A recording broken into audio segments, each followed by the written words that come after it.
গতকাল ম্যাচ ছিল পাকিস্তানের ভাইরা ভাই বাংলাদেশের।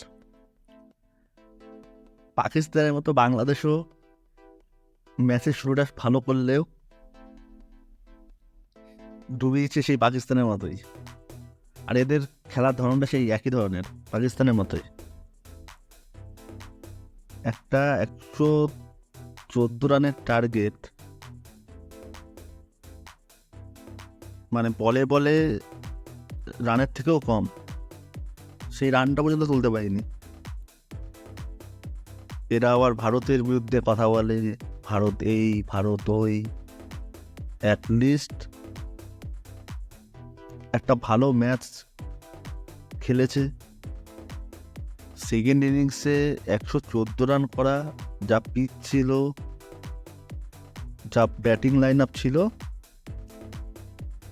আরামসে শেষ করতে পারত ম্যাচটা। এখানে বাংলাদেশের ফ্যানরা আবার মর্মাহত হলো। এটা বাংলাদেশের একটা ট্র্যাডিশন হয়ে গেছে যে আমরা ভালো খেলবো কিন্তু লাস্টে গিয়ে হারবো। এত এক্সপিরিয়েন্স প্লেয়ার মেহবুবুল্লাহ, লিটন, এরা কি করতে খেলছে? সবার আগে বাংলাদেশ যে বোর্ড আছে এদেরকে খুঁজে বের করতে হবে। এই ধরনের ম্যাচ যদি না জিততে পারে তাহলে কোন ম্যাচ জিতবে?